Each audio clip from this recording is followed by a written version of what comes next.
మొట్టమొదటిగా ఈ యేసుక్రీస్తు ప్రార్థనా మందిరం ఒమన్ మస్కట్కి నన్ను ఆహ్వానించినటువంటి సహోదరి జ్యోతక్కకి ప్రభు పేరిట శుభాలు తెలియజేస్తున్నాను. అలాగే సంఘ కాపరి పాస్టర్ రాజరత్నం గారికి ప్రభు పేరిట కృతజ్ఞతలు శుభాలు తెలియజేస్తున్నాను. అలాగే ఈ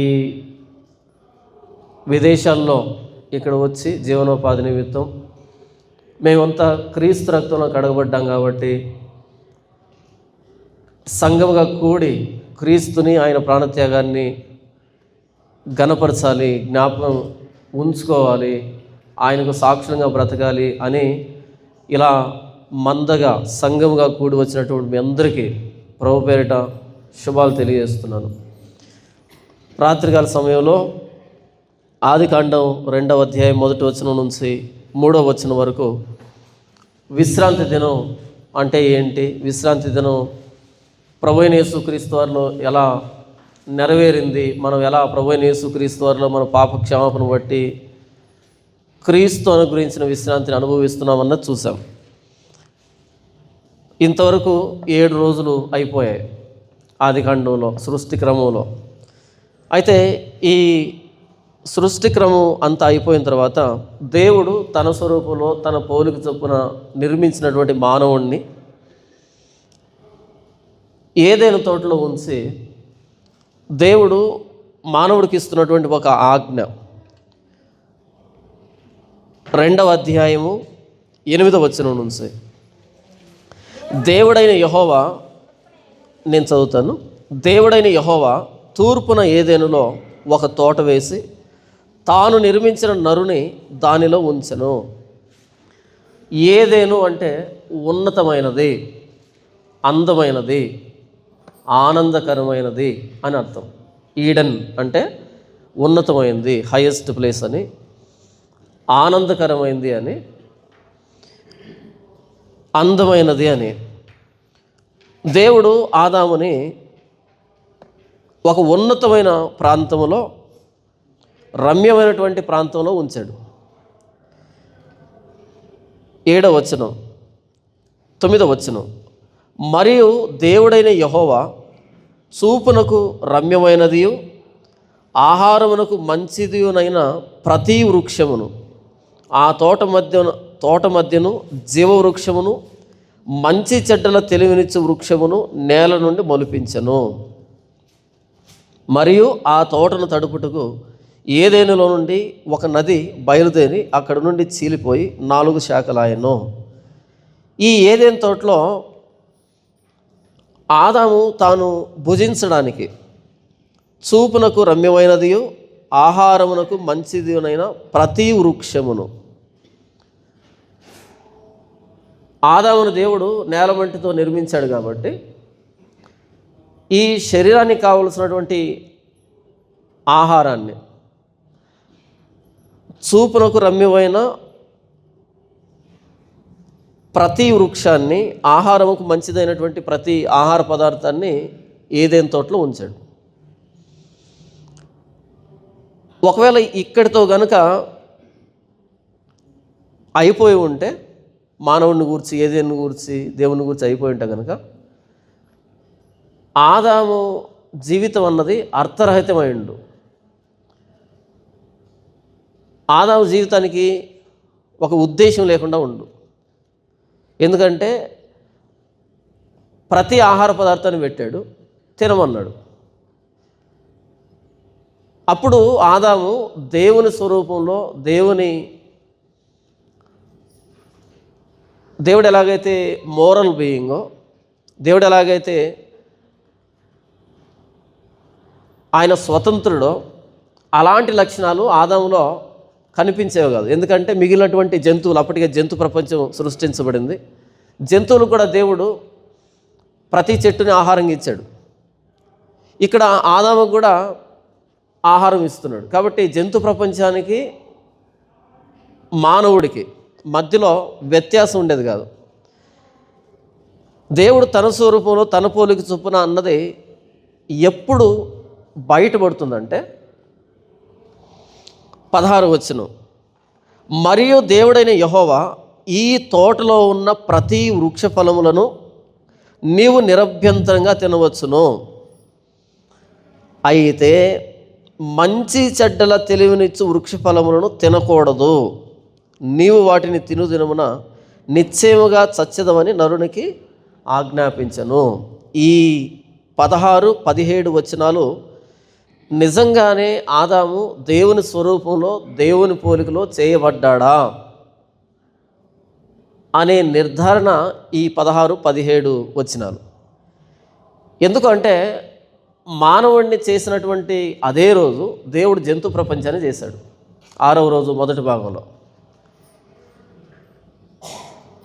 అయితే ఆ జంతువులకి మనిషికి తేడా ఎక్కడంటే, నీకు ఏమి తినాలనిపిస్తే దాన్ని తినొచ్చు, అయితే తోట మధ్యన ఉన్న మంచి చెడ్డల తెలివినిచ్చే వృక్ష ఫలాలని తినకూడదు. ఒకవేళ తింటే నీవు నిశ్చయముగా చచ్చెదవని నరునికి ఆజ్ఞాపించను. ఆజ్ఞాపించాడు. ఈ ఆజ్ఞ జంతు ప్రపంచం నుంచి మానవుడిని వేరు చేసింది. ఈ ఆజ్ఞ మిగిలినటువంటి ఎవరికి ఇవ్వలే ఆయన. ఆజ్ఞను పాటించేది ఎవరు అంటే దేవుని స్వరూపంలో చేయబడిన మానవుడు మాత్రమే దాన్ని చేయగలడు. మిగిలినటువంటి ఈ సృష్టి అంతా కూడా ఆయన అలా చేశాడు, అలా జరగాలని నిర్ణయించాడు. అదొక ప్రాసెస్, అలా ముందుకెళ్తూ ఉంటుంది. అయితే మానవుడి విషయానికి వస్తే ఆయన ఆజ్ఞ జారీ చేశాడు. అంటే చాయిస్ అన్నది, ఎంపిక అన్నది మానవుడికి ఇచ్చాడు. ఇలాగే జరగాలి అని నిర్ణయించాలి ఆయన, ఇలా చేయాలి అని ఆజ్ఞ జారీ చేశాడు. ఆదాము దాన్ని పాటించవచ్చు, పాటించకపోవచ్చు. రెండు ఆదాము చేతిలోనే ఉంటాయి. చాలామంది ఏమంటారు అంటే, దేవుడు ఎందుకని మంచి చెడ్డల తెలివినిచ్చే వృక్ష ఫలాలను చేశాడు అనంటే, మనిషిని దేవుడు స్వతంత్రునిగా చేశాడు. తన నిర్ణయాలను తాను స్వయంగా తీసుకునేటట్టుగా చేశాడు. ఒకవేళ దేవుడు ఏదైతే చెప్పాడో దానినే యాజ్ ఇట్ ఈజ్గా చేసేటువంటి ఒక రోబోట్ లాగా, ఒక మెషిన్ లాగా చేసి ఉంటే కనుక పాపం అనేదానికి అర్థమే ఉండదు, ప్రేమ అనేదానికి అవకాశమే ఉండదు. ప్రేమ అనేది కమాండ్తో రాదు, బలవంతంగా రాదు, అది స్వేచ్ఛగా వస్తుంది. పాపం అనేది కమాండ్తో జరగదు, స్వేచ్ఛ ఇస్తేనే జరుగుతుంది. పాపానికి ప్రేమకి రెండింటికి ఆజ్ఞ ముఖ్యం. ఆజ్ఞను అతిక్రమించడం పాపం, ఆజ్ఞను సంతోషంగా పాటించడం ప్రేమ. దేవుడు తాను తన స్వరూపంలో చేసినటువంటి మానవుడు తనను ప్రేమించేవాడినిగా చేసుకున్నాడు. ఆ ప్రేమ ఎప్పుడు సాధ్యమవుతుందంటే, ఇదిగో ఇది చేయాలని ఒక ప్రాసెస్ను పెడితే అలాగే కనుక మానవుడు ప్రవర్తిస్తే అప్పుడు ప్రేమ అనేది పాసిబుల్ కాదు. తనకి స్వేచ్ఛను ఇవ్వాలి, తాను ఏం చేయాలనుకుంటే దాన్ని చేయొచ్చు. అప్పుడు మాత్రమే ప్రేమ సాధ్యమవుతుంది.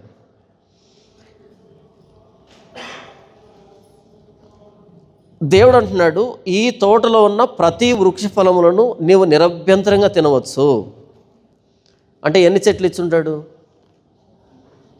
నాకు తెలిసి ఇప్పటికీ చాలా మట్టుకు వృక్ష జాతుల్ని మనం కోల్పోయాం. నీ ఇష్టం చేసినటువంటి వీటన్నిటిలో దేన్నైనా నిరభ్యంతరంగా తినొచ్చు. అయితే ఒక్క చెట్టు ఫలాలు మాత్రమే తినకూడదు. దాన్ని ఏమంటారు అంటే ఫర్బిడన్ ట్రీ అంటారు, నిషేధింపబడినటువంటి చెట్టు. ఇంతకది మంచిదా చెడ్డదా? మంచిదా చెడ్డదా? చాలా మంచిది. ఎందుకంటే దేవుడు చేసిన యావత్తు మంచిది. అయితే ఆదామును తినొద్దు అని దేవుడు చెప్పాడు కాబట్టి తినకూడదు. అది చెడ్డదని కాదు, అది మంచిది. కానీ దేవుడు వద్దన్నాడు కాబట్టి తినకూడదు. మిగిలినటువంటి చెట్లన్నీ కూడా ఆదాముని బ్రతికించడానికి కావలసిన చెట్లు. ఈ ఒక్క చెట్టు ఏంటంటే ఆదాము ఎందుకు బ్రతకాలో చెప్పేటువంటి చెట్టు. తేడా చెప్తున్నాను. మిగిలినటువంటి చెట్లన్నీ కూడా ఆదాముని బ్రతికించడానికి పోషణకు కావలసినటువంటి చెట్లు. అయితే ఈ ఒక్క చెట్టు ఏంటంటే మిగిలినటువంటి చెట్లన్నిటినీ ఇచ్చినటువంటి దేవుడికే లోబడుతున్నావా, మిగిలినటువంటి చెట్లన్నిటినీ ఇచ్చిన దేవునికే, ఆయన మాటకే కట్టుబడుతున్నావా, ఆయన అధికారానికే కట్టుబడుతున్నావా, ఆయనకే కృతజ్ఞత తెలియజేస్తున్నావా, ఆయన్నే ప్రేమిస్తున్నావా లేదా చెప్పేటువంటి చెట్టు ఇది. ఈ చెట్టు దగ్గరికి వెళ్ళి కనుక ఆ పండ్లు తెంపితే ఇక నీ మాట వినాల్సిన అక్కర నాకు లేదు, నీవు చెప్పినట్టు నడుచుకోవాల్సిన అవసరం నాకు లేదు, నీకు భయపడాల్సిన అక్కర నాకు లేదు, నాకు నేనుగా బ్రతకగలను అనేటువంటి బావుట ఎగరవేయడం ఈ చెట్టు దగ్గరికి వెళ్తే. ఈ చెట్టు దగ్గరికి వెళ్ళనంత కాలం దాని అర్థం ఏంటంటే, ప్రభువా నీవు నన్ను చేసావు, నీవు నాకు సమృద్ధి అయినటువంటి ఆహారాన్ని పెట్టావు, నేను నీకే లోబడుతున్నా, నిన్నే ప్రేమిస్తున్నా అని చెప్పడం. ఈ చెట్టు చాలా మంచిది, ఈ చెట్టు దగ్గరకు వెళ్ళనంత వరకు దేవుడికి లోబడినట్టు. ఒకవేళ ఏదైనా తోటలో దేవుడు ఈ చెట్టును వేసి ఉండకపోయి ఉంటే దేవుడు మానవుడి కంటే గొప్పవాడు అనేది ఆదాముకి తెలిసేది కాదు. దేవుడు నాకంటే గొప్పోడు అనేది ఆదాముకి అర్థమయ్యేది కాదు కొద్ది కాలానికి. ఆ చెట్టు ఉంది కాబట్టి ఆయనకు లోబడాలి. ఆ కమాండ్ ఉన్నంత కాలం ఆదాము నేను చిన్నోడిని, నేను చేయబడిన వాడిని అనే ఆలోచనలో ఉంటాడు. ఒకవేళ కమాండ్ లేదనుకో విచ్చలవిడిగా తయారవుతాడు. విచ్చలవిడిగా అంటే దేవుడికి భయపడాల్సిన అక్కర్లేదు అనేటట్టుగా తయారవుతాడు. రవిశంకర్ అని ఒక ఆయన ఉన్నాడు మన భారతదేశం నుంచే, ఆర్ట్ ఆఫ్ లివింగ్ అని ఆయన ఒక పద్ధతిని అనుకున్నాడు అనమాట. ఆయన ఏమంటాడు అంటే, క్రైస్తవ భక్తి అనేది భయంతో కూడుకున్నది, కానీ మన భక్తి అనేది సంతోషంతో కూడుకున్నది అని మాట్లాడతాడు ఆయన. క్రైస్తవ భక్తి ఏంటంట భయంతో కూడుకున్నది. మనం చర్చికి వచ్చినప్పుడు దేవుణ్ణి ప్రార్థన చేస్తాం, ప్రభువా క్షమించు అంటాం. ఎక్కువ మట్టుకు కాదు, మనమే దేవుని సన్నిధికి వెళ్ళినప్పుడు కన్నీళ్లు పెట్టుకొని ఏడ్చి ప్రార్థన చేస్తాం, ప్రభువా క్షమించు అని దేవుణ్ణి సమీపిస్తాం. దీన్ని చూసినటువంటి ఆయన అన్నాడు, ఈ క్రైస్తవులు ఎప్పుడు ఏడుపు కొట్టు భక్తిని సాగిస్తూ ఉంటారు, ఏడుస్తూ ఉంటారు. కానీ మిగిలినటువంటి భక్తి విధానాల్లో ఏడుపు కనిపించదు మీకు. ఏడుస్తూ దేవుని సమీపించి క్షమించు అనేటువంటిది మీకు కనిపిస్తుందా? కనిపించదు. కానీ క్రైస్తవులు మాత్రమే ఆయన సన్నిధికి దుఃఖపడుతూ వస్తాం, ఏడుస్తూ వస్తాం. ఎందుకంటే మనకు కమాండ్ ఉంది, ఆజ్ఞ ఉంది. ఆయన ఆజ్ఞలు ఏంటో తెలుసు కాబట్టి ఆ ఆజ్ఞను ఎప్పుడైతే అతిక్రమిస్తామో ఆయన శిక్షను గుర్తించిన వారమై, లేకపోతే ఆయన మన మీద పెట్టుకున్న నమ్మకాన్ని వమ్ము చేశాం కాబట్టి ఆయన్ను గాయపరిచామనేటువంటి పశ్చాత్తాపంతో ఆయన దగ్గరకు వస్తాం, ప్రభువా క్షమించు అంటూ. కానీ మిగతా వాళ్ళు ఎందుకు ఏడవరు అంటే వాళ్ళేమి ఆజ్ఞలు జారీ చేయలే. ఆజ్ఞ జారీ చేయాలంటే ముందు దాన్ని పాటించేవాడై ఉండాలి. ఆజ్ఞ జారీ చేయాలంటే ముందు దాన్ని జారీ చేయడానికి అర్హత సంపాదించాలి. ఆయన సైన్యములకు అధిపతి అయిన యెహోవా మాత్రమే ఆయన పరిశుద్ధుడు కాబట్టి మనం కూడా పరిశుద్ధంగా ఉండడానికి ఆజ్ఞ జారీ చేశాడు. ఇది బయట కనిపించదు. నిజమే, క్రైస్తవంలో ఏడుపులు ఉంటాయి. ఎందుకంటే ఆయన ప్రేమని మనం గ్రాంటెడ్గా తీసుకొని ఆయన ప్రేమని మనం వెక్కిరించాం కాబట్టి దాన్ని గుర్తించిన వారమై క్షమాపణ చెబుతూ వస్తున్నాం. బయట ప్రేమ కనిపించదు, ప్రేమ ఉండదు, ఆజ్ఞ ఉండదు. ఆజ్ఞ ఉన్నప్పుడే మనం విధేయత చూపించడానికి అవకాశం ఉంటుంది. ఆజ్ఞ లేకపోతే విధేయత అన్నదానికి అర్థం లేదు. మనిషిగా ఏదేనులో ఉండాలన్నా, దేవుడిగా ఉండాలన్నా ఆ తోట మధ్యలో మంచి చెడ్డల తెలివినిచ్చే వృక్షఫలాలు ఇచ్చే చెట్టు ఉండాలి. అది ఆదాముగా దేవుణ్ణి దేవుడిగా ఉంచుతుంది. ఒకవేళ ఆ చెట్టు ఒక్కటి లేకపోయి ఉంటే ఆదాము తనకి ఇష్టం వచ్చిన ఆహారాన్ని తింటున్నాడు. ఇక దేవుడికి ఎందుకు లోబడాలి అన్నది అర్థం కాదు ఆదాముకి. ఆ తేడా అర్థం కాదు. ఏమంటున్నాడు అంటే, మరియు దేవుడైన యెహోవా ఈ తోటలో ఉన్న ప్రతి వృక్ష ఫలమును నీవు నిరభ్యంతరంగా తినవచ్చు, అయితే మంచి చెడ్డల తెలివినిచ్చు వృక్ష ఫలాలని నీవు తినకూడదు, నీవు వాటిని తినుదినమున నిత్యముగా చచ్చెదవని నరునికి ఆజ్ఞాపించెను. ఆ ఫలాలను తింటే ఏమొస్తుందంటే మంచి చెడ్డల తెలివి. ఏమొస్తుందంట? మంచి చెడ్డల తెలివి. అలాంటి చెట్లు కూడా ఉంటాయా? ఇక్కడ దేవుడు చెప్పనటువంటి, దేవుడు మానవుల్లో పెట్టనటువంటి, దేవుడి నుండి మానవుడికి సంక్రమించినటువంటి మంచి కొత్తగా ఆ చెట్టులో నుంచి వచ్చేదానికి ఏమీ లేదు. మరొకసారి చెప్తా వినండి. మంచి చెడ్డల తెలివినిచ్చే వృక్షఫలము అంటే దేవుడు మానవుడిని తన పోలికలో తన స్వరూపంలో చేసుకున్నాడు. అంటే అందులో మంచి లేదా? దేవుని పోలిక, దేవుని స్వరూపం. అంటే ఆదాము తెలివి తక్కువడా? తెలివి లేదా? మీకు అర్థమవుతుందా? దేవుని పోలిక, దేవుని స్వరూపం అంటే తెలివి తక్కువనిగా ఆదామును దేవుడు చేయలే, తన పోలికలో తన స్వరూపంలో చేశాడు. మరి ఇక్కడ మంచి చెడ్డలు తెలివినిచ్చే వృక్షఫలం అంటే ఏంటి? ఇది ఏ విధమైన మంచి? ఇంతకీ ఇది ఏ విధమైన మంచి? చెడ్డ అంటే ఏంటి? ఇంతకీ పాపం అంటే ఏంటి? దేవుని పోలిక, దేవుని స్వరూపం నుంచి పక్కకు వచ్చేదాన్ని పాపం అంటాం. దేవుని పోలిక, దేవుని స్వరూపం నుంచి పక్కకు రావడాన్ని, ఆ పోలికను మార్చుకునేదాన్ని పాపం అంటాం. ఇక్కడ ఏ విధమైన మంచి? ఎవరి మంచి?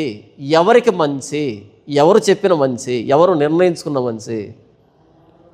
ఆ చెట్టు ఫలాలను తింటే మీకు మంచి చెడ్డల ఆ జ్ఞానం వస్తుంది మీకు అన్నాడు. ఇంతకు అలాంటి చెట్లు ఉంటాయా? చూద్దాం. సామెతల గ్రంథము 23వ అధ్యాయంలో ఒక వర్ణన కనపడుతుంది మనకి. 29 నుంచి, ఎవరికి శ్రమ, ఎవరికి దుఃఖము, ఎవరికి జగడములో, ఎవరికి చింత, ఎవరికి హేతువు లేని గాయములో, ఎవరికి మంద దృష్టి. ప్రశ్నలు అడుగుతున్నాడు. 6 ప్రశ్నలు ఉన్నాయి. ఎవరికి శ్రమ, ఎవరికి దుఃఖము, ఎవరికి జగడములు, ఎవరికి చింత, ఎవరికి హేతువు లేని గాయాలు, ఎవరికి మంద దృష్టి అనంటే ద్రాక్షారసముతో ప్రొద్దుపుచ్చు వారికే కదా, కలిపిన ద్రాక్షారసం రుచి చూడగా చేరువారికే కదా అని అంటున్నాడు. ద్రాక్షారసం తాగితే సైడ్ ఎఫెక్ట్లు ఏంటి? ద్రాక్షారసం అని కానీ జ్యూస్ కాదు ఇది, ఫ్రెష్ జ్యూస్ కాదు ఇది, ఫర్మెంటెడ్ జ్యూస్ అంటారు దీన్ని. ఇది ఫ్రెష్ జ్యూస్ కాదు, ఇది ఫర్మెంటెడ్ జ్యూస్. ఇది తాగితే వచ్చేటువంటి బెనిఫిట్స్ ఏంటంటే శ్రమ, దుఃఖము, జగడములు, చింత, హేతువు లేని గాయాలు, మంద దృష్టి వస్తాయి. ఇవన్నీ సరే అయితే అవునా? ఎవరికి హేతువు లేని గాయాలు? ఫుల్గా తాగి వస్తాడు, ఎక్కడో మురికాలలో పడిపోతాడు కదా, గట్టర్లో పడిపోతాడు. ఎందుకయ్యా గాయాలు? ఆ ద్రాక్ష పండుకు ఉన్నటువంటి లక్షణం అది. ఒకవేళ ఆ ద్రాక్షరసం తాగినప్పుడు, ఆ ఫర్మెంటెడ్ జ్యూస్ తాగినప్పుడు ఈ 6 లక్షణాలు కనిపించలేదనుకో, అది ద్రాక్షరసం కాదని అర్థం. అది ద్రాక్షరసం కాదు, దాన్ని తాగితే ఈ లక్షణాలు కనిపించాలి. ఎవరికి జగడములు? తాగినవాడు గొడవ చేస్తాడా, సైలెంట్ పడుకొని నిద్రపోతాడా? ఒకళ్ళు గొడవ చేయలేదంటే వాడు నీకు నకిలీ ద్రాక్షరసం ఇచ్చాడని అర్థం. ఫుల్ గొడవ చేసావంటే ఒరిజినల్ అని అర్థం. అంతేనా? మనోళ్ళు ఏమంటారు? తాగితే తాగా కానీ అరవకుండా పడుకో అంటారు. అరవకుండా పడుకునేదానికి ద్రాక్షరసం ఎందుకు? మంచినీళ్ళు తాగొచ్చు కదా. ఏం చెప్పాలి? ఏమండి, అంత డబ్బు పెట్టి కొన్నారు కాబట్టి గట్టి గట్టిగా అరవండి అనాలి.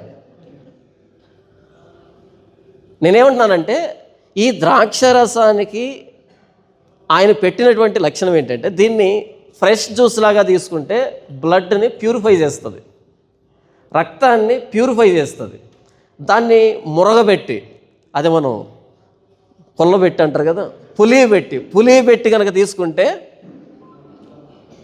మనల్ని ఈ లక్షణాలు వచ్చేటట్టుగా చేస్తుంది. మంద దృష్టి తప్పుతుందా? దృష్టి తప్పుతుంది. ఎదురుగా ఒక్క బైక్ వస్తూ ఉంటే 6 వచ్చినట్టు ఉంటాయి. ఇంతకు ఏది ఒరిజినలో తెలియదు, దేన్ని తప్పించుకోవాలో తెలియదు.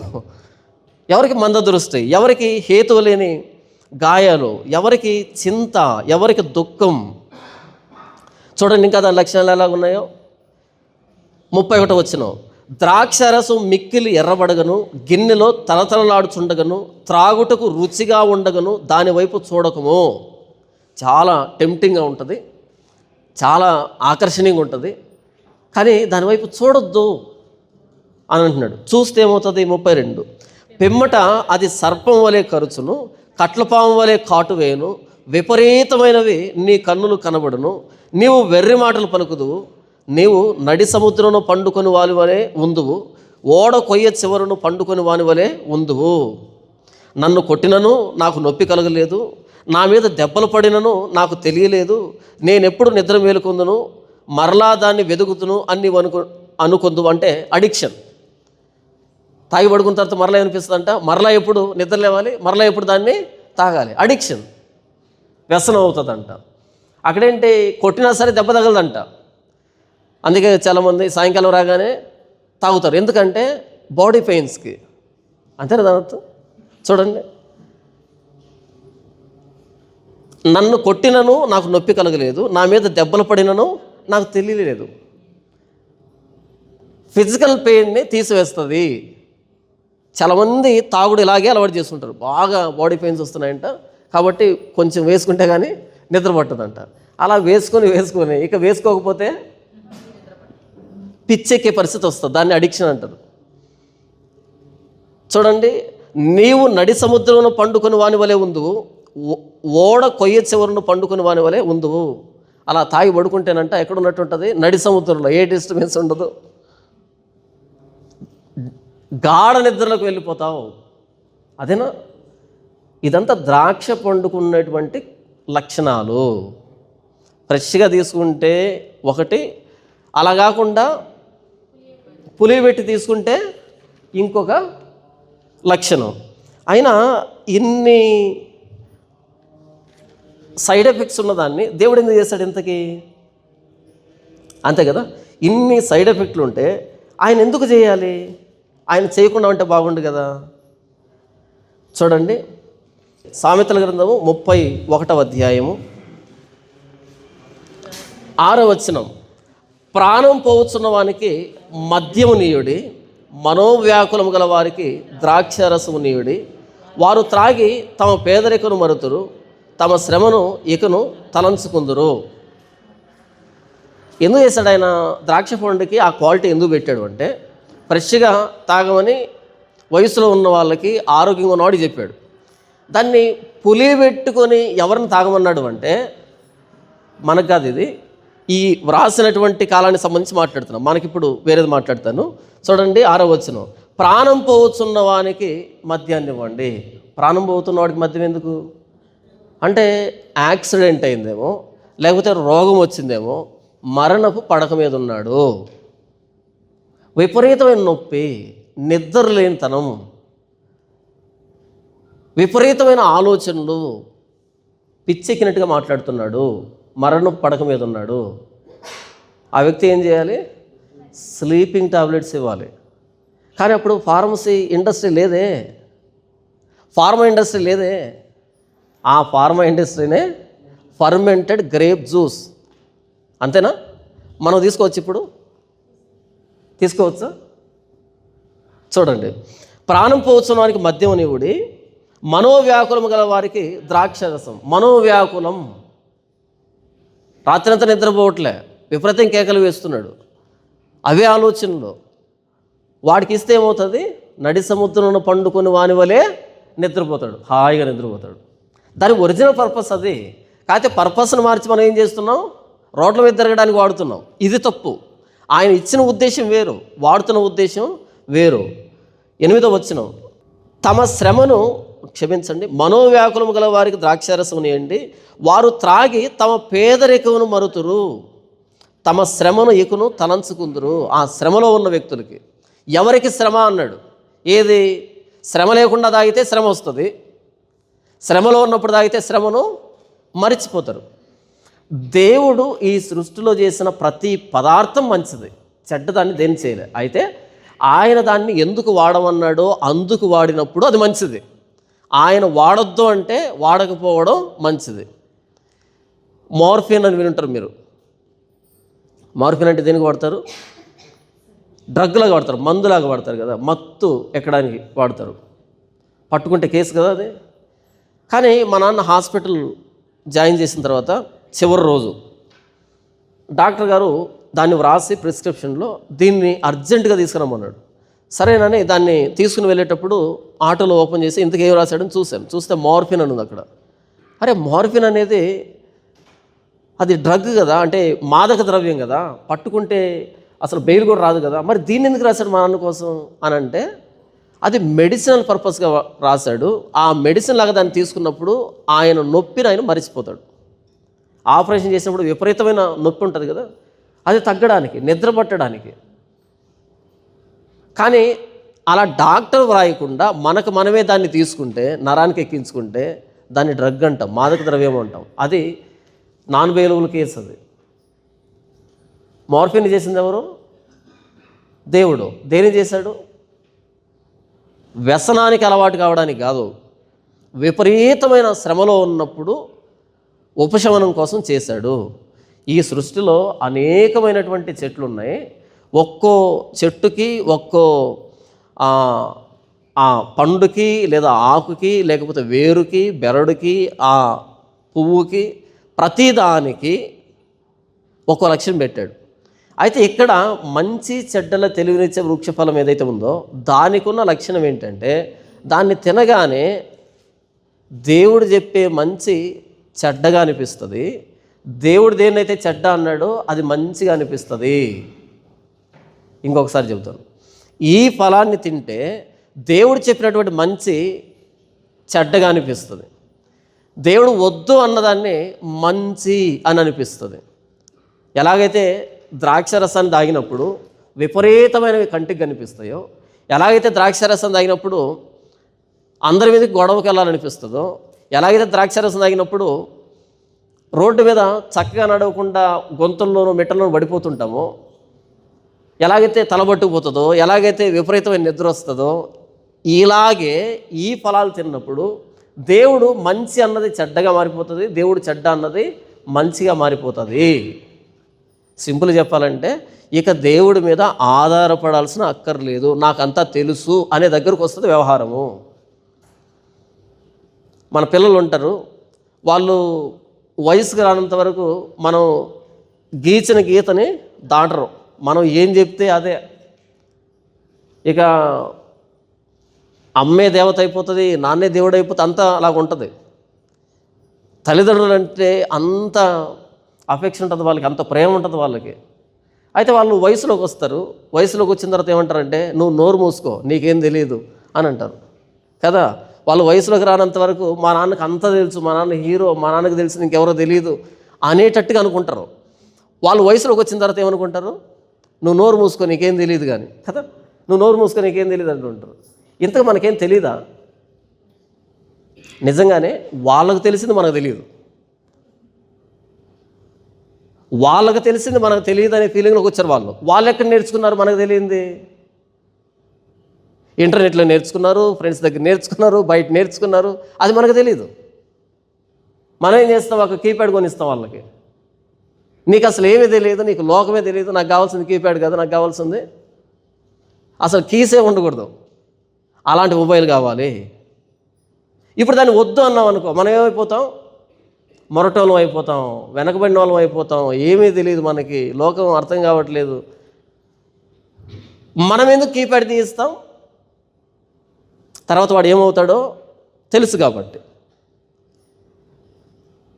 అంతవరకు మనమే గొప్ప వాళ్ళంగా ఉన్నటువంటి మన పిల్లల దృష్టికి ఎప్పుడైతే వాళ్ళు బయట తిరగడం ప్రారంభించారో, బయట స్నేహాలు ప్రారంభమయ్యాయో, అప్పటి నుంచి మన మాట నచ్చదు, మన చేసిన నచ్చదు, మన గురించి బట్టలు నచ్చవు, మనం చెప్పేటువంటి మంచి మాటలు నచ్చవు, ఏమీ నచ్చకుండా పోతాయి. నాకు తెలిసి మీ అందరికీ బాగా అనుభవం. ఎందుకంటే మీరు ఇక్కడ విదేశాల్లో ఉంటారు కదా, మీరు ఇంటికి వచ్చేది 4 గంటలకి 5 గంటలకి ఒకసారి వస్తారు కదా. ఇంటికి వచ్చిన మొదటి రోజు 2వ రోజు ముద్దులు పెట్టుకుంటారు పిల్లలతోటి. ఇక 3వ రోజు నుంచి ఒరే అదేంటి ఇదేంటి అనగానే వాళ్ళు కూడా తిరగబడి నీకు తెలియదు రోజు మూసుకు. ఎందుకంటే మనం ఎక్స్పెక్ట్ చేసింది వేరు. నేను అక్కడికి వెళ్ళి కష్టపడి సంపాదించి నా బిడ్డల్ని పెద్దోళ్ళు చేయాలనుకుంటాం. తిరిగి అక్కడ వెళ్ళేటప్పటికి మీరు కోరుకున్నటువంటి క్వాలిటీస్ ఏమీ ఉండవు, అక్కడ క్వైట్ ఆపోజిట్లో ఉంటాయి. ఇక యుద్ధ వాతావరణం ఉంటుంది.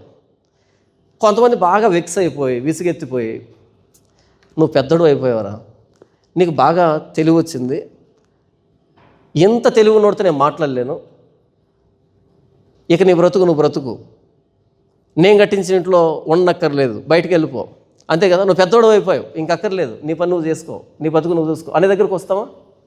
వాడెప్పుడు పెద్దోడు అయ్యాడు, మనం కదా పెద్ద. నువ్వు పెద్దోడు అయిపోయావు, ఇక ఇంట్లో నీకు స్థానం లేదు, ఇక నా మీద నువ్వు ఆధారపడాల్సిన అక్కర్లేదు. వాడు ఇప్పుడు పెద్దోడు అయ్యాడు, మనమే కదా పెద్ద. ఏంటది? మనం కోరుకున్న పెద్ద కాలేవాడు, వాడు కోరుకున్న దాంట్లో పెద్దోడైపోయాడు. నువ్వు చాలా తెలివైనవాడు, మాటలు నేర్చావు, నేను నీతో మాట్లాడలేను నాయనా అన్న రోజులు ఉన్నాయా? ఎందుకు మాట్లాడలేకపోతున్నావు? మనం కోరుకున్న మంచి కాదది, మనం కోరుకున్న అభివృద్ధి కాదది, మనం కోరుకున్న లక్ష్యం కాదది, మనం ఆ ఎదుగుదలను కాదు కోరుకున్నది. దేవుడు అదే అంటున్నాడు, మీరు ఆ చెట్టు ఫలాన్ని ఎప్పుడైతే తింటారో నేను మంచి అన్నది చెడ్డగా వినపడుతుంది మీకు, నేను చెడ్డ అన్నది మంచిగా వినపడుతుంది మీకు. సింపుల్గా చెప్పాలంటే దేవుడికి ఏం తెలియదు అనే దగ్గరకు వస్తుంది. అందుకే ఆదాము దగ్గరికి వచ్చి, ఆదాము ఆ పండు తిన్నావా అంటే ఆదాము అంటాడు ఎస్ ఆర్ నో చెప్పడు. నీవు నాకు భారీగా ఉండుటకు ఇచ్చిన ఈ హవ్వ ఇస్తే తిన్నాను అంటే మొదటి తప్పు ఎవరిది? నేను అడిగానా ఎమ్మని? నేను అడగలే, నువ్వే నాకు కట్టబెట్టావు, నన్ను ఏం చేయమంటావు? ఇది నా పాపం కాదు, ఈవిడ పాపం కూడా కాదు, ఆయన పాపం. చూసారా తెలివి ఎంత బాగా వచ్చిందో? ఆ పండు తినకముందు నా మాంసంలో మాంసం, నా ఎముకల్లో ఎముక, నీవు నాలో నుండి తీయబడ్డావు కాబట్టి నారి అనబడతావని పాట పాడిన ఈయన ఆ పండు తిన్న తర్వాత నేను అడిగానా ఇమ్మని నిన్ను? నాకు తెలియకుండా నాకు గాఢ నిద్ర కలుగు చేసి నా మాంసాన్ని ఎముకను తీసి నువ్వు తీసుకుని వస్తే ఇప్పుడు నీకు నాకు మధ్య చిచ్చు పెట్టింది, విడదీసింది. ఇది వచ్చినటువంటి నాలెడ్జ్. ఆ పండును తింటే ఇది వచ్చినటువంటిది. మరి ఎందుకు పెట్టాడు ఆయన ఆ చెట్టుని? నువ్వు ఆయనకు లోబడతావో లేదో తెలియాలంటే ఆ చెట్టు వల్లే సాధ్యమవుతుంది. నువ్వు ఆయన ప్రేమిస్తావో లేదో తెలియాలంటే ఆ చెట్టు వల్లే సాధ్యమవుతుంది. నువ్వుగా ఉండాలన్నా, ఆయనలా ఉండాలన్నా ఆ చెట్టు ఆ తోట మధ్యలో ఉండాలి. అది టెస్ట్, అది పరీక్ష. మీరు పిల్లల్ని స్కూల్లో జాయిన్ చేస్తారు. ఆ స్కూల్లో కనుక అమ్మ మా స్కూల్లో ప్రత్యేకత ఏంటంటే సంవత్సరానికి కనీసం ఒక్క స్లిప్ టెస్ట్ కూడా జరగదు, అసలు పరీక్ష అనేది ఉండదు అని అన్నారనుకోండి. పరీక్ష లేకుండా టాపర్ అనే సర్టిఫికేట్ ఇస్తాం మీ బిడ్డకి అంటే మీరు అక్కడ చేరుస్తారా? లేకపోతే మా స్కూల్లో ప్రతి 2 రోజులకు ఒకసారి టెస్ట్ ఉంటుంది, ప్రతి వారానికి గ్రాండ్ టెస్ట్ ఉంటుంది, మీకు ప్రతి వారం ప్రోగ్రెస్ కార్డు ఇంటికి వస్తుంది అని చెప్పారు, అక్కడ చేరుస్తారా? టెస్ట్ ఉన్న దగ్గర వేస్తారు. టెస్ట్ ఉంటే పిల్లాడు ఏం చేయాలి? సాయంకాలం ఇంటికి రాగానే బ్యాగ్ పడేసి బ్యాట్ తీసుకొని గ్రౌండ్కి వెళ్ళిపోవాలన్నా? రాగానే ఫ్రెష్ అప్ అయ్యి ఏదో స్నాక్స్ తినేసి మరలా బుక్ తీసుకొని కూర్చోలేకపోతే ట్యూషన్కి వెళ్ళాలి. అంటే మన బిడ్డ ఆడుకోవద్దా? వాడికి వీడియో గేమ్ కానీ, లేకపోతే టీవీ కానీ, మొబైల్ కానీ, క్రికెట్ కానీ, ఈ సుఖం వద్దా? ఈ ఆనందం వద్దా? అంత కసాయి తల్లిదండ్రులు మనం అంత కసాయిగా ప్రవర్తిస్తున్నామా? మీకు అర్థమవుతుందా? టెస్ట్ అనేది ఆ వ్యక్తిని ప్రయోజకునిగా మారుస్తుంది, పరీక్ష అనేది ప్రయోజకునిగా మారుస్తుంది. ఆ చెట్టు పరీక్ష ఏ పరీక్ష అంటే, నేల వంటితో నీవు నన్ను నిర్మించావు ప్రభువా, జీవవాయువును ఊదావు, నీవు ప్రసాదించినటువంటి ఉనికిని, ఈ ఆహారం అంతా నీవిచ్చిందే, ఈ సృష్టి నీవిచ్చినటువంటి బహుమానమే, ఈ సృష్టిలో నీ ప్రతినిధిగా ఉండడం అన్నది నీవిచ్చినటువంటి అర్హతే. నేను ఎప్పటికీ నీ మాటను జవదాటను, అవిధేయుని కాను, నీవంటే నాకు ప్రేమ అని చెప్పేది ఈ చెట్టు ద్వారానే సాధ్యమవుతుంది. ఆ చెట్టును వాడినప్పుడు, ఆ ఫలాన్ని తిన్నప్పుడు ఏం జరుగుతుందంటే దేవుడి మీద తిరుగుబాటు చేయడం. ఇక నీవు నాకు అక్కర్లేదు, నీతో నాకు సంబంధం లేదు, నీవు నాకు మంచి చెడ్డలు చెప్పాల్సిన అక్కర్లేదు, నా మంచి ఏంటో నేను నిర్ణయించుకోగలను, నా చెడ్డ ఏంటో నేను నిర్ణయించుకోగలను. మన తెలుగులో సినిమాలు ఉంటాయి, మంచి దొంగ, దొంగ పేరేంటి, మంచి దొంగ. దొంగ అంటేనే మంచోడు కాదని, కానీ టైటిల్ ఏంటి, మంచి దొంగ. ఇంతకు మంచి దొంగ అని ఎందుకు పేరు పెట్టారు? వీడు ఉన్నోళ్ళ దగ్గర దొంగతనం చేస్తాడంట, తీసుకొచ్చి పేదవాళ్ళకి ఇస్తాడంట. ఇంతకు ఈ విధమైన మంచిని ఎవరు చెప్పారు? ఎవరో చెప్పడం ఏంటి, నేనే డిసైడ్ చేసుకున్నా కదా. నాకు ఒక మంచి ఉంటుంది, మీకు ఒక మంచి ఉంటుంది, ఇంకొకరికి ఇంకో మంచి ఉంటుంది. ఎవరి మంచిని వాళ్ళు నిర్ణయించుకుంటే ఇది జంతు ప్రపంచం అవుతుంది. దేవుడు ఏదైతే మంచి అంటాడో దాన్ని అందరూ మంచిగా స్వీకరిస్తే దేవుడు చేసినటువంటి మానవ సృష్టి అవుతుంది. మీకు దొంగతనం చేయడం మంచి అనిపించింది, నాకేమో ఒక వ్యక్తిని చంపడం మంచి అనిపించింది, ఇంకొకరికేమో ఇంకోటి మంచి అనిపించింది. ఎవరి మంచి వాళ్ళు నిర్ణయించుకోకూడదు, ఎవరి చెడ్డ వాళ్ళు నిర్ణయించుకోకూడదు. మంచి చెడ్డలు అన్నవి దేవుడు నిర్ణయించాలి, మనం వాటిని పాటించాలి. అయితే ఈ చెట్టుని సమీపించనంత వరకు దేవుడు చెప్పిన మంచే మంచి, దేవుడు చెప్పిన చెడ్డే చెడ్డ. ఈ చెట్టును సమీపించిన తర్వాత ఆదాము తన మంచిని తాను నిర్ణయించుకుంటాడు, హవ్వ తన మంచిని తాను నిర్ణయించుకుంటుంది, ఇంకొకరు ఇలా ఎవరి మంచిని వారు నిర్ణయించుకుంటారు. ఈరోజు ప్రపంచంలో ఉన్నటువంటి దేశాల్లో ఒక్కో దేశంలో ఒక్కో రూల్ ఉంటుంది, ఒక్కో దేశంలో ఒక్కో పద్ధతి ఉంటుంది. వాళ్ళకు సంబంధించినటువంటి రాజ్యాంగాలు రాసుకున్నారు, వాళ్ళ మంచి వాళ్ళు నిర్ణయించుకున్నారు, వాళ్ళ చెడ్డ వాళ్ళు నిర్ణయించుకున్నారు. మనందరికీ ఒకే మంచి, అదేంటంటే బైబుల్. దేవుడు ఏం చెప్తాడో అదే మనకి, దాన్ని మనం శిరసావహించాలి, అదే మంచి. ఆయన చెడ్డ అంటే చెడ్డ, ఆయన మంచి అంటే మంచి.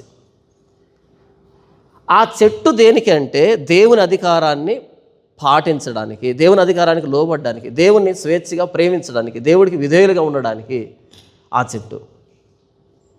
ఆ పండు తినుదినమున మీరు నిశ్చయముగా చచ్చెదరు. ఆ పండు తినగానే ఏమవుతుంది?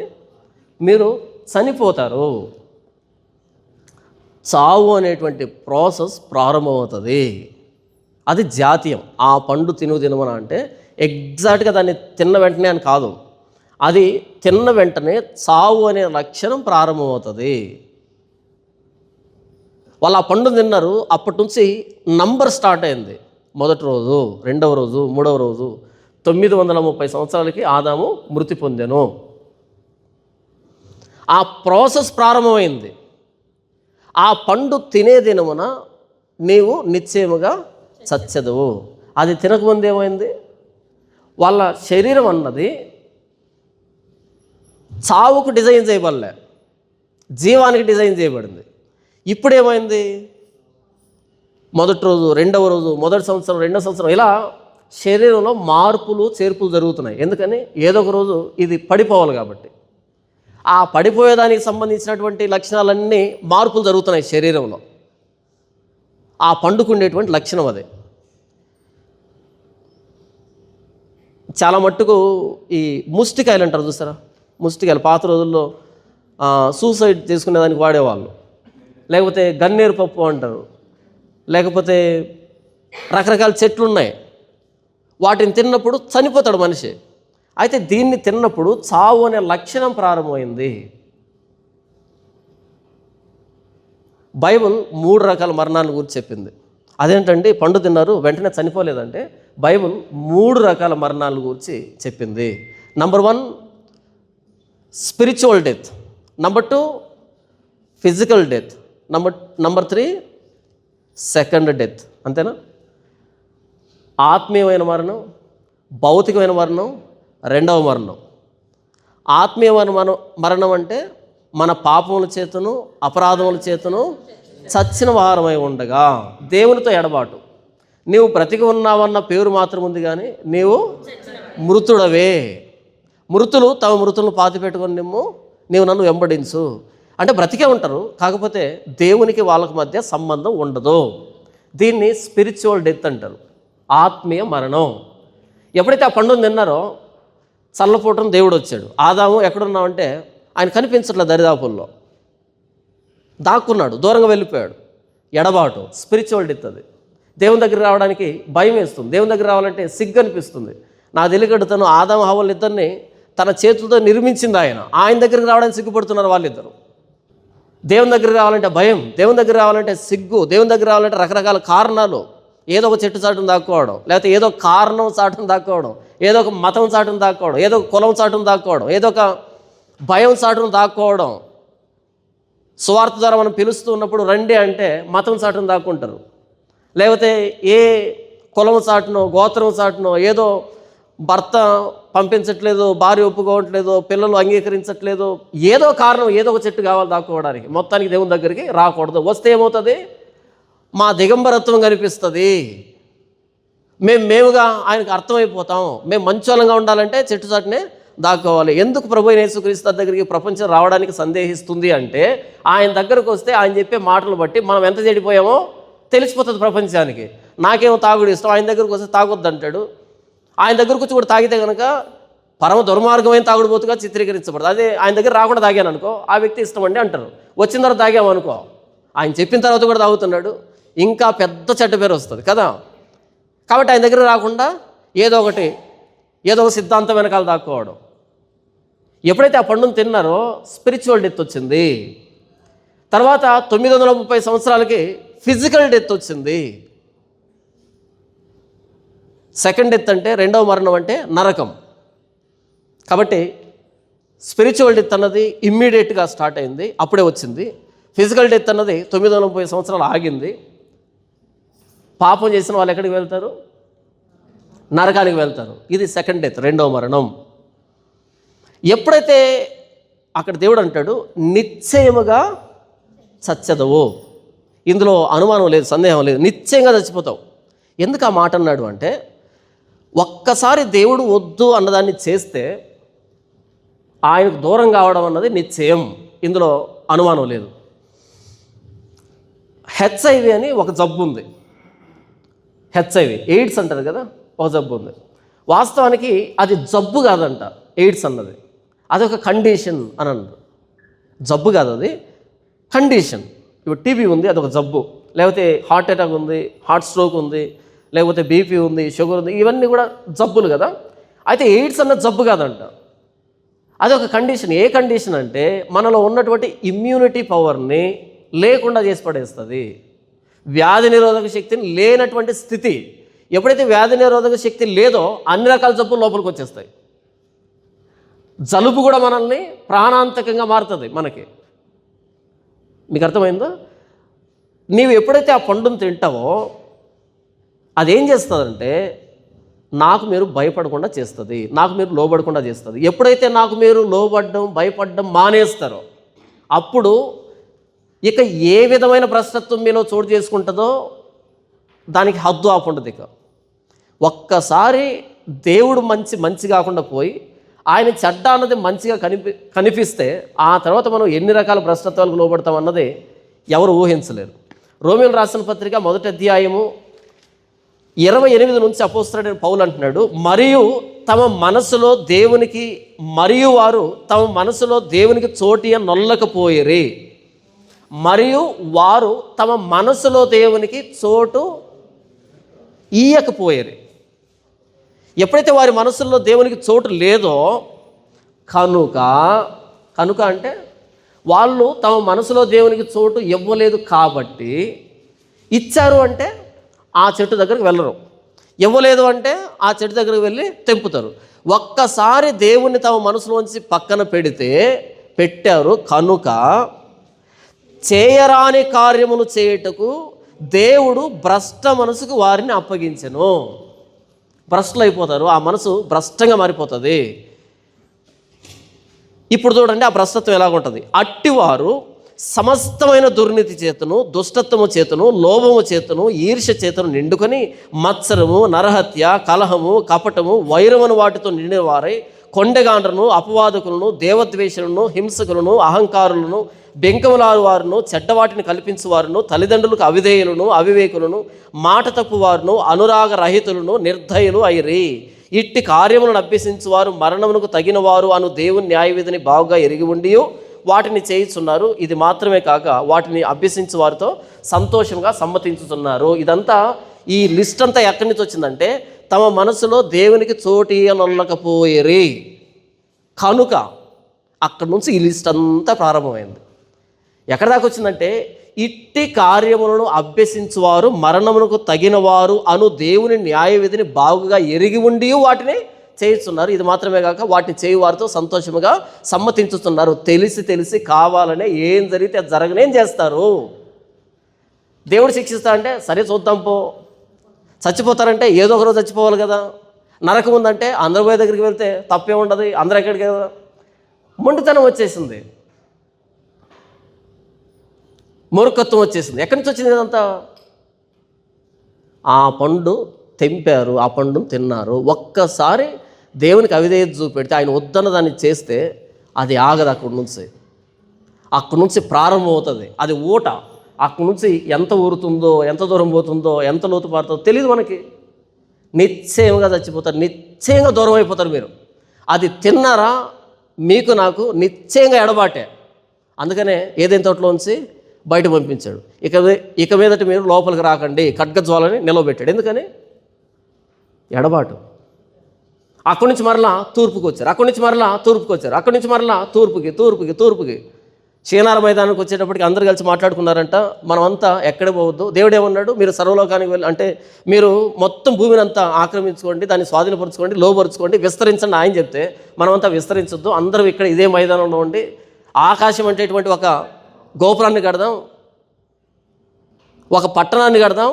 ఆకాశం అంటే గోపురాన్ని కడదాం. గోపురం అంటే టెంపుల్. ఎవరికి ఇంతకి? యెహోవాకా? కాదు. యెహోవాకు కనుక మనం టెంపుల్ కట్టామనుకో ఆయన చెప్పినట్టు వినాలి. కానీ మన చేతులతో నిర్మించుకున్న దేవుడు కనుక టెంపుల్ కట్టామనుకో మన ఇష్టం వచ్చినట్టుగా మనం బ్రతకవచ్చు. విస్తరించండి అంటే కాదు, ఇక్కడే ఉందాం. దేవుడి మహిమ కోసం ఆయన చేస్తే దేవుడి మహిమ కాదు, మన కోసం పేరు సంపాదించుకుందాం. పట్టణాన్ని కట్టుకుందాం, ఓకే. కానీ ఆకాశం అంటే గోపురం దేనికి? గోపురంలో యెహోవా ఉండడు, మానవ చేతి నిర్మాణాలు ఉంటారు కదా. ఏంటిది? ఎడబాటు. మరలా దేవుడు వచ్చాడు, భాషలు తారుమారు చేశాడు. కంప్లీట్గా ఈరోజు ప్రపంచం దేవునికి దూరం అయిపోయింది. ఆ నిషేధించబడిన చెట్టు ఫలాలను తిన్నప్పుడు దేవునికి మానవుడికి ఎడబాటు వచ్చింది. ఆ చెట్టు ఫలాలను తినకూడదు అని ఆజ్ఞ జారీ చేశాడు. తింటే చనిపోతారు అని ఆజ్ఞ జారీ చేశాడు. అపోస్తలుడైన పేతురు ఒక మాట మాట్లాడతాడు. పేతురు రాసిన మొదటి పత్రిక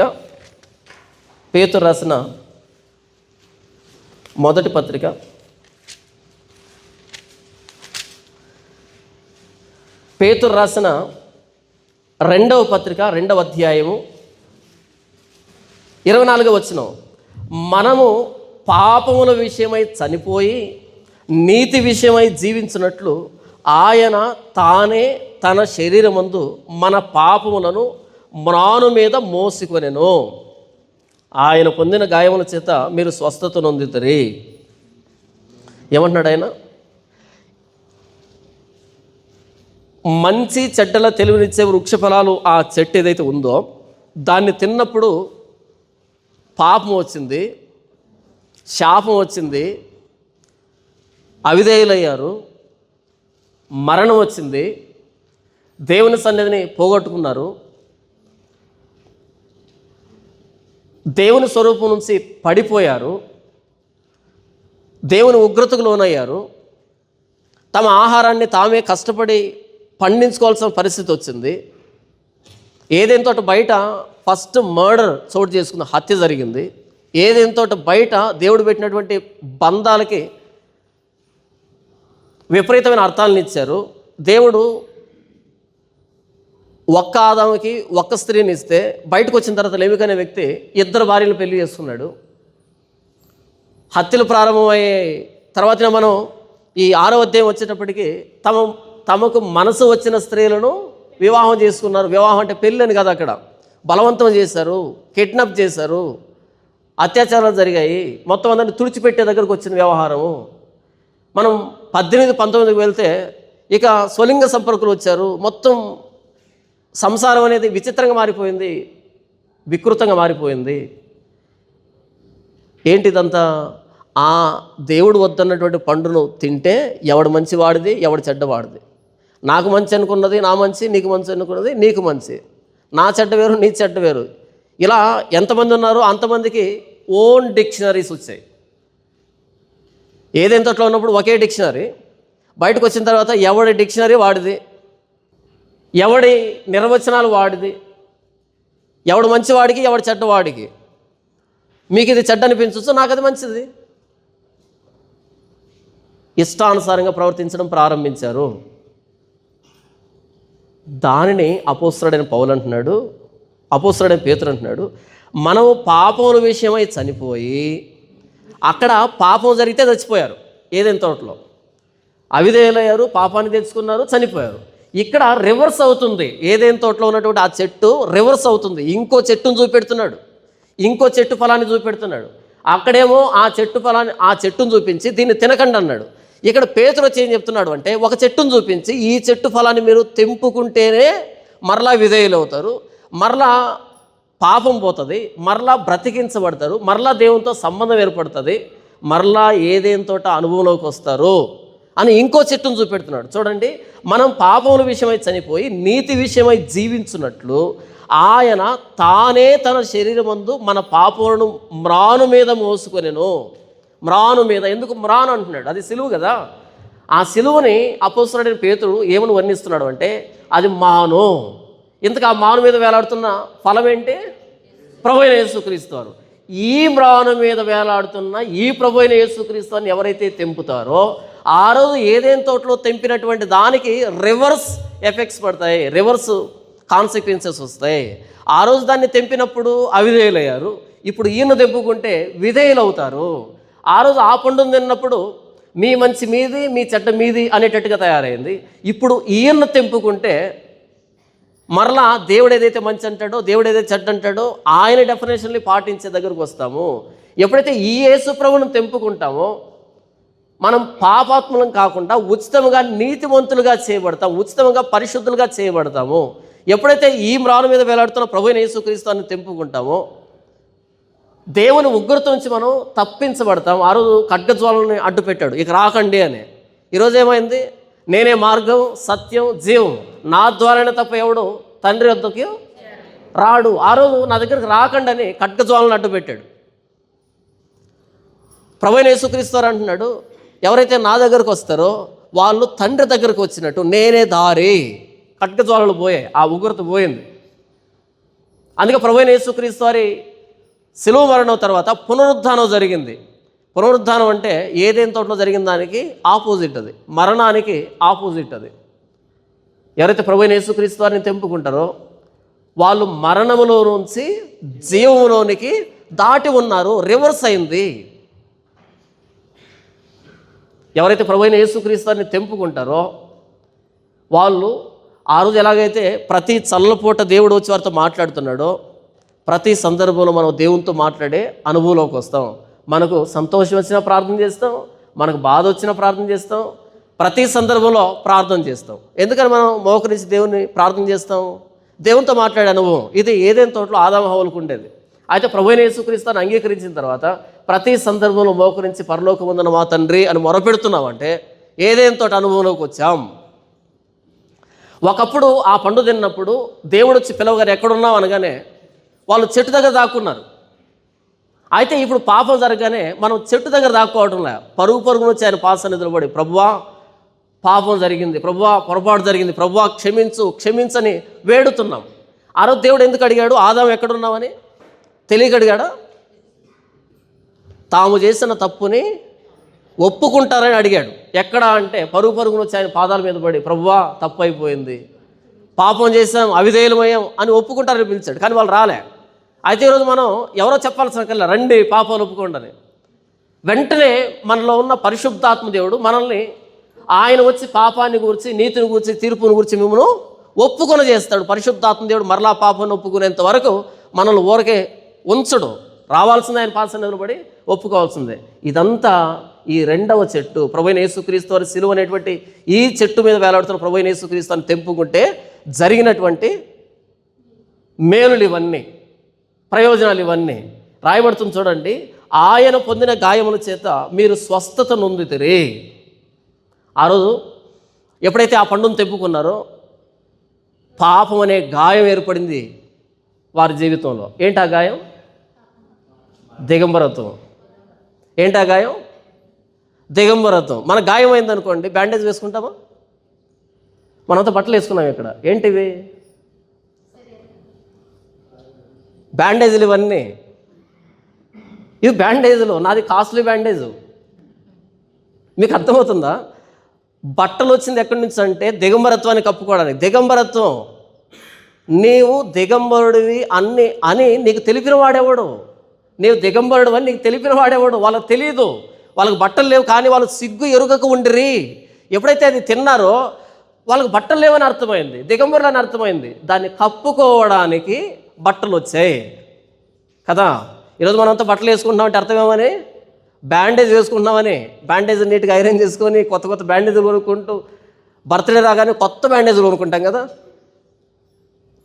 పాపపు గాయానికి బట్టలనే బ్యాండేజీలు వేసుకున్నారు. చర్మం చొక్కాయలు తొడిగి బయట పంపించాడు. ఆ గాయం అలాగే పంపిస్తే వీళ్ళు కూడా కలిసి ఉండలేరు కాబట్టి బ్యాండేజ్ వేశాడు కదా. ఇవన్నీ బ్యాండేజెస్. అయితే ప్రభువైన యేసుక్రీస్తు అనే సిలువ ఏం చేసిందంటే, ఆయన పొందిన గాయముల చేత మీరు స్వస్థత నొందితిరి. మన పాపపు గాయాలకి స్వస్థత ప్రభువైన యేసుక్రీస్తులో మనకు వచ్చింది. దేవుని దగ్గరికి ఇప్పుడు మనం వెళ్ళినప్పుడు నేనుగా వెళ్ళను, క్రీస్తును ధరించుకొని వెళ్తాను. ఎవరైతే క్రీస్తులో బాప్తిసం పొందాడో వాడు క్రీస్తును ధరించుకుని ఉన్నాడు. నేను పరలోకానికి వెళ్ళగానే జాన్ పాల్ వచ్చాడు ఈరోజు అనేటట్టుగా పరలోకం అనుకోదు. యేసుప్రభు వచ్చాడు. ఎందుకంటే క్రీస్తులోనికి బాప్తిసం పొందిన మనమంతా క్రీస్తును ధరించుకుని ఉన్నాం. ఒకవేళ నేనుగా వెళ్ళాను అనుకో, నేను అంటే నేను పాపంలో పుట్టినవాడును, పాపంలో నా తల్లి నన్ను గర్భం ధరించింది. అరికాలు మొదలుకొని నన్నెత్తే వరకు స్వస్థత కొంచెం కూడా లేదు. ఎక్కడ చూసినాను దెబ్బలు, గాయములు, పచ్చిపుండ్లు, అవి కట్టబడలేదు, పిండబడలేదు, తైలంతో మెత్తన చేయబడలేదు. అలాంటి పాప స్వభావం నేను ప్రభువైన యేసుక్రీస్తులో బాప్తిసం పొందుతున్నానంటే ప్రభువైన యేసుక్రీస్తుని ధరించుకున్నాను. ఇప్పుడు పరలోకానికి వెళ్ళగానే యేసు ప్రభు వచ్చినట్టుగా నేను పరిగణించబడతాను. ఆయన పొందిన దెబ్బల చేత నాకు స్వస్థత కలుగుతున్నది. ఆ రోజు వారి పాపపు గాయాన్ని కప్పడానికి ఒక జంతువును బలిచ్చి దాని చర్మాన్ని తీసి వారికి చర్మపు సకాయలుగా చేయాల్సి వచ్చింది. అయితే మనందరి పాపపు గాయాలను తీసివేయడానికి ప్రభువైన యేసుక్రీస్తు ఇదిగో లోక పాపములను మోసుకొని పోవు దేవుని గొర్రె పిల్ల, ఆయన శిలువలో ప్రాణం పెట్టాడు. దాని ద్వారా నీవు పాపం విషయమై మన పాపాలని ప్రభువైన యేసుక్రీస్తు రక్తంతో కడుక్కుంటున్నాం. ప్రభువైన యేసుక్రీస్తు రక్తంతో ప్రాయశ్చిత్తం చేసుకున్నాం. మొదటి చెట్టు, మంచి చెట్టును తెలివిచ్చే వృక్ష ఫలాన్ని తినకూడదు అని చెప్పాడు. అయితే ఈ ప్రభువైన యేసుక్రీస్తు అనే ఈయన్ని మీరు తినాల్సిందే. నశించుతున్న వారికి సిలువను గూర్చిన వార్త వెర్రితనం, అయితే రక్షింపబడుతున్న మనకు దేవుని శక్తి. మీరు సర్వలోకానికి వెళ్ళి సర్వ సృష్టికి సువార్త ప్రకటించండి. నమ్మి బాప్తిసం పొందినవాడు రక్షింపబడతాడు, నమ్మని వానికి శిక్ష విధించబడుతుంది. ఎందుకని? ఈ చెట్టు మీద నుంచి ఈ జీవవృక్ష ఫలాన్ని మనం తిన్నప్పుడు, ప్రభువైన యేసుక్రీస్తు జీవవృక్ష ఫలం. ఆ రోజు వాళ్ళు మంచి చెడ్డలు తెలివిచ్చే వృక్ష ఫలాన్ని తిన్నారు. ఈ పర్యవసరాలన్నింటినీ మనం అంతా ఎదుర్కొంటున్నాం. అయితే ప్రభువైన యేసుక్రీస్తు అనే ఈ జీవవృక్ష ఫలం, నేనే మార్గం, సత్యం, జీవం, ఈ జీవాన్ని ప్రభువైన యేసుక్రీస్తుని తెంపుకున్నప్పుడు ఆ మంచి చెడ్డలో తెలివిచ్చే వృక్ష ఫలం ఏదైతే చేసిందో దానికి రివర్స్లో, దానికి ఆపోజిట్లో మనం మారుతాం. మరలా దేవుని స్వరూపాన్ని సంతరించుకుంటాం. వారు దేవుని వలన పుట్టిన వారే కానీ మానుషేచ్ఛల వలనైనను శరీరేచ్ఛ వలన పుట్టినవారు కారు. వాళ్ళు రక్తమాంసాల వలన పుట్టినవారు కాదు, వాళ్ళు దేవుని వలనే పుట్టినవారు. ఇది ప్రభువైన యేసుక్రీస్తులో మరలా దేవుని స్వరూపం మనకు ఆపాదించబడింది. మరలా దేవునితో సంబంధాన్ని కలిగి ఉన్నాం. ఇప్పుడు మరణానికి మనం భయపడాల్సిన అక్కర్లేదు. ఎందుకని? ఎప్పుడు మరణించినా దేవుని సన్నిధిలో ఉంటాం. ఉంటే నా మట్టుకైతే బ్రతుకుట క్రీస్తు, చావు అయితే లాభం. మరణానికి భయపడాల్సిన అక్కర్లేదు. జీవవృక్ష ఫలం, క్షమించండి, మంచి చెడ్డల తెలివినిచ్చే వృక్ష ఫలాన్ని ఆ రోజు ఆయన వారిని పరీక్షించడానికి ఎలాగ పెట్టాడో, ఈరోజు ప్రపంచాన్ని అంతటినీ పరీక్షించడానికి ప్రభువైన యేసుక్రీస్తు సిలువ. మీరు నేనిచ్చే నీతి మీద ఆధారపడతారా, లేకపోతే మీ నీతిని మీరే సంపాదించుకుంటారా? నేనిచ్చే నీతి మీద ఆధారపడాలి అంటే ప్రభువైన యేసుక్రీస్తు సిలువ దగ్గరికి రండి. మీరు నిత్య జీవం కావాలనుకుంటున్నారా? ప్రభువైన యేసుక్రీస్తు దగ్గరికి రండి. పాపాన్ని పోగొట్టుకోవాలనుకుంటున్నారా? ప్రభువైన యేసుక్రీస్తు దగ్గరికి రండి. ఆ రోజు ఆ చెట్టు దగ్గరికి వెళ్ళొద్దన్నాడు. ఈ సువార్త ద్వారా అందరూ ప్రభువైన యేసుక్రీస్తు వారనే ఈ ఫలాన్ని తెంపుకోవాలని ఆయన ఆశపడుతున్నాడు. ఇకపోతే ఆ చెట్టు ఫలాన్ని ఒక్కదాన్ని తెంపారు. మోషే 613 ఆజ్ఞలు తీసుకుని వచ్చాడు. ఇది చేయకండి, ఇది చేయకండి, ఇది చేయకండి, ఇది చేయకండి అని. ఏదైనా తోటలో ఒకే ఆజ్ఞ ఉండేది, దాన్ని ముట్టకండి, దాన్ని తినకండి. ఎప్పుడైతే దాన్ని చేశారో 613 ఆజ్ఞలు తీసుకొచ్చాడు ఆయన. అది చేయకండి, ఇది చేయకండి అంటే 613 చెట్లు వచ్చాయి. చెట్టు అంటే ఆజ్ఞ, 613 ఆజ్ఞలు వచ్చాయి, 613 చెట్లు వచ్చాయి. ఈ చెట్టు ఫలాలు తినకండి, ఈ చెట్టు ఫలాలు తినకండి, ఈ చెట్టు ఫలాలు తినకండి అని. ఈరోజు ఒకే ఒక చెట్టు క్రైస్తవులు మనం తినాల్సిన చెట్టు ప్రభువైన యేసుక్రీస్తు. అందుకనే అక్కడ రొట్టె ద్రాక్ష రసం కూడా పెట్టారు. మనం కూడి వచ్చిన ప్రతిసారి ఆయన శరీరాన్ని, ఆయన రక్తాన్ని ఎందుకు అందులో పాలు పంపులు పొందుతున్నామంటే, ఇది అనేకుల కొరకై విరవబడుతున్న నా శరీరం, ఇది అనేకుల కొరకై చిందించబడుతున్న క్రొత్త నిబంధన వలన నా రక్తం.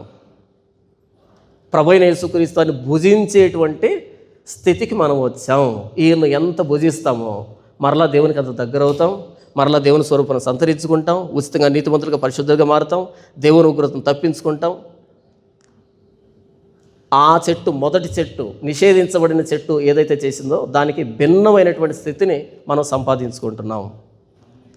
అట్టి ధన్యతని, అట్టి భాగ్యాన్ని కేవలం సువార్త ద్వారా, సువార్త ప్రకటన ద్వారా, ఆ సువార్తను మనం అంగీకరించడం ద్వారా దేవుడు ఇంత అద్భుతమైనటువంటి సంబంధంలోనికి ఈ సర్వ ప్రపంచం నుంచి మనల్ని ఏర్పాటు చేసుకున్న దానికి మనం మరణించినంత వరకు ఆయన స్తుతించినా సరే ఆ రుణం తీరక అట్లుండవలసిందే. దేవుడి వాక్యాన్ని దీవించునుగాక. ఆమేన్.